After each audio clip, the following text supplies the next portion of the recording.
후보자님 축하드립니다. 감사합니다.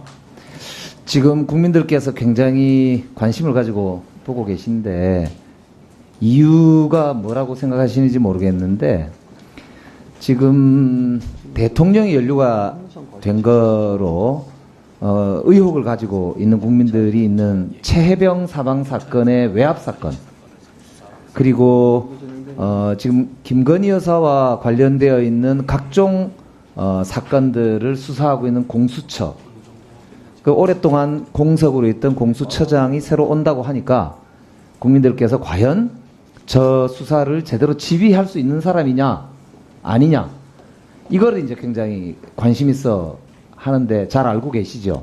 예, 잘 알고 있습니다. 그런데 이제 공수처장 추천 과정에서 추천위원회 내에서 보니까 법무부 측에서 아마 추천했던 뭐 김태규 전 판사를 포함해서 오동훈 후보자 두 분을 아마 법무부에서 추천했던 모양이에요. 내부에서 결국 이제 오동훈 지금 후보자로 추천위원회 내에서 결정이 된 것인데 그 과정에서도 여러 이야기가 많았습니다. 법무부 측에서는 아마 김태규 씨를 더 선호했다는 이야기도 있고 반대했던 측은 아마 굉장히 이제 이 권력 기관을 제대로 수사할 수 없을 거다 그분은 그런 이유로 반대했던 것 같은데 국민적 기대를 잊지 마시기 바랍니다. 명심하겠습니다. 네.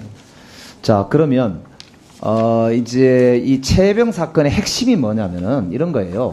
7월 30일 날 장관 결재까지 났던 관련 수사 이첩을 7월 31일 날 어떤 이유에서든지 갑자기 수사 기록 또 나중에 8월 2일 날 가져가게 되고 누가 관여를 해가지고 장관이 처음에는 7월 30일 날 결재를 해놓고 31일 날 그걸 보류하게 됐느냐. 근데 이종섭 전 장관이 국회에 나와가지고 자기는 대통령실로부터 전화나 문자를 받은 게 없다라고 수차례 답변했습니다.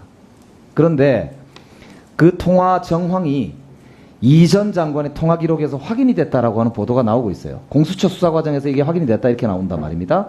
즉 이종섭 전 장관이 위증을 한 거예요. 국회에 와서.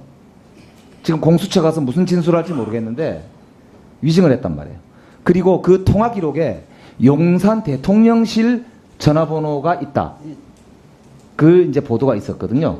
그러니까 보고를 지금 자세히 못 받으셨다고 말씀을 하시니까 제가 여쭤보지는 않겠습니다만 만약에 이게 사실이면은 이종섭 전 장관이 주요 피의자가 되고 위증을 한 거라면 뭔가를 숨기고 있다.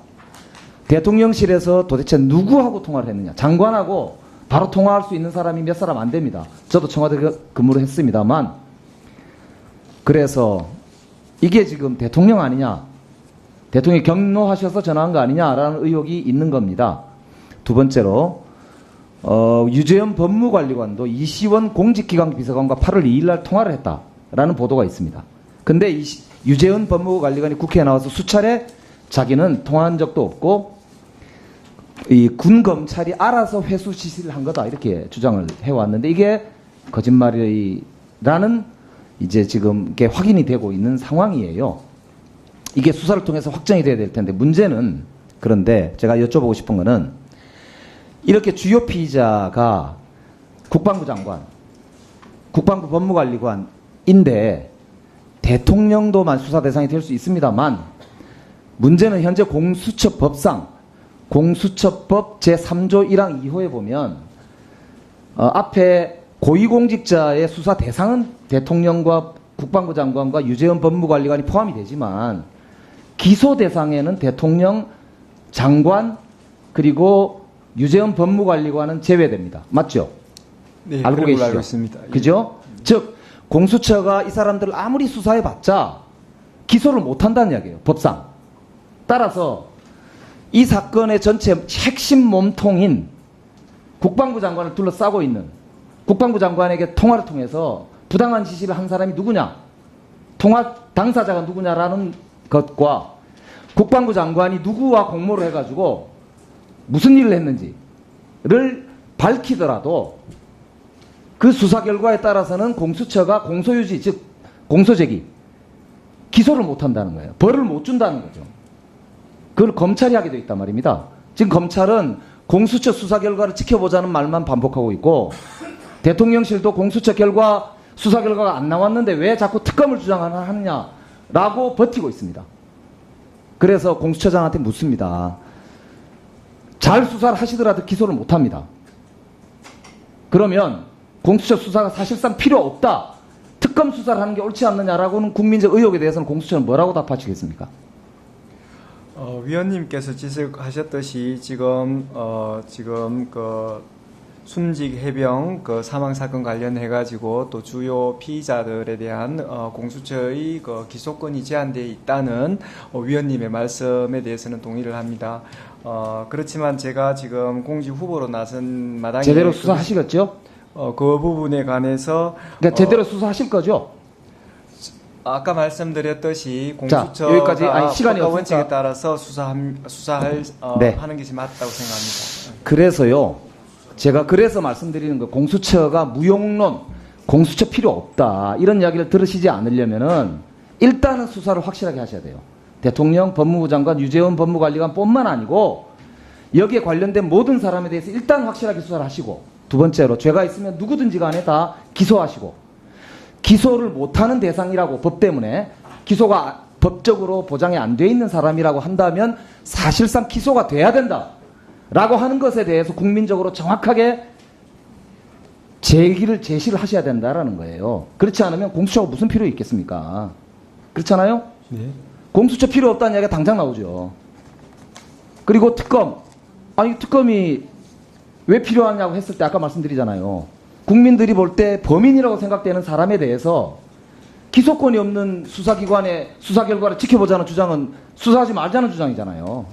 그래서 특검이 필요한 거예요. 어떻게 생각하십니까? 금방 말씀하셨듯이 그 공수처는 성실하게 법과 원칙에 따라서 수사해야 되고 또 지금 제도 하에서는 또 기소 요구 대상자에 대해서는 명확하게 그 부분의 의견을 밝혀야 되는 건 맞습니다. 다만 제가 지금 우리 공수처의 지금 수장으로 후보로 나선 이 마당에 지금 정치적으로 지금 국회에서 논의되고 있는 특검이 맞다 안 맞다 에 대한 그 의견을 밝히는 것은 좀 부적절해 보입니다. 네. 그 공수처장님, 네. 작년 9월 5일 날 민주당에서 공수처에 고발이 들어갔어요. 그리고 이틀 뒤에 이 관련 특검법이 발의가 됐어요. 네? 그걸 아시고 답변을 해야 될 거 아니에요. 특검에 대해서 그럼 보아도 특검법 발의 이틀 전에 고발된 고발 내용에 대해서 철저하게 수사를 하겠다. 그 말씀하시면 되는 거 아닌가요? 뭘 특검 국회 입법 존중한다는 그런 말씀을 예? 원칙적인 고발 사건이나 충실히 수사하세요. 네. 예? 아니 세상에 작년 9월 5일 날 공수처에 고발해 놔놓고 이틀 뒤에 특검법을 발의하면 공수처를 믿는다는 말입니까? 수사하라는 말입니까? 뭡니까? 자, 김미애 의원님 질의하시기 바랍니다.